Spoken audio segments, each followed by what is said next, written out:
am an unapologetic Sanatani Hindu. I am an unapologetic Sanatani Hindu.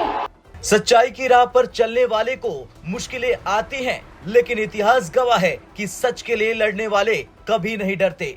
Andhra Pradesh के deputy CM और अभिनेता से नेता बने पवन कल्याण को जान से मारने की धमकी मिलने के बाद हड़कंप मच गया।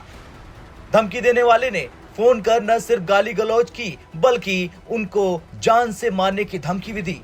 ये घटना तब हुई जब पवन कल्याण ने बांग्लादेश में हिंदुओं और अल्पसंख्यकों पर हो रहे हमलों के खिलाफ आवाज उठाई। उन्होंने बांग्लादेश सरकार से हिंदू धर्मगुरु और इस्कॉन के प्रमुख चिन्मय कृष्णदास की गिरफ्तारी पर तीखी प्रतिक्रिया दी और भारत के योगदान को याद दिलाया। दरअसल सोमवार शाम को पवन कल्याण के आवास पर एक अज्ञात नंबर से फोन कॉल आता है। कॉल करने वाले ने न सिर्फ अभद्र भाषा का प्रयोग किया, बल्कि जान से मारने की धमकी भी दी। पुलिस को सूचना दे दी गई है और जांच शुरू हो चुकी है। अब सवाल ये उठता है कि ये धमकी क्यों दी गई?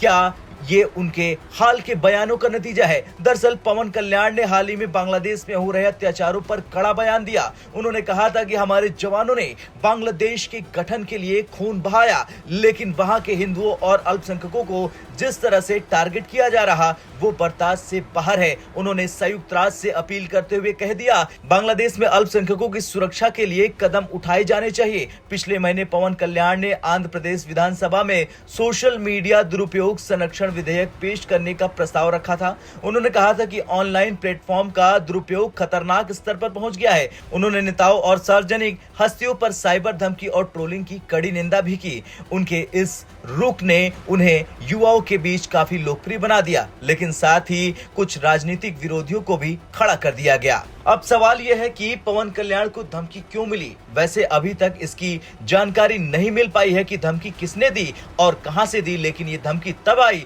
जब उनके बांग्लादेश के अल्पसंख्यकों के समर्थन में दिए गए बयान ने अंतर्राष्ट्रीय स्तर पर चर्चा बटोरी। पवन कल्याण ने सोशल मीडिया के गलत इस्तेमाल को रोकने के लिए सरकार से कानून बनाने की मांग की, चाहे साइबर बुलिंग हो या अंतर्राष्ट्रीय मुद्दा। पवन कल्याण ने हर जगह अपनी बेबाक राय रखी। ये घटना न सिर्फ पवन कल्याण बल्कि हर उस आवाज पर हमला है जो सच के लिए लड़ रही। भारत कभी डरने वाला देश नहीं है और पवन कल्याण जैसे नेता साबित करते हैं कि चाहे कितनी भी धमकियां आए, सच्चाई के लिए लड़ाई जारी रहेगी। खैर, धमकियों से डरकर अगर सच्चाई से पीछे हटना होता तो न रामायण होती न महाभारत।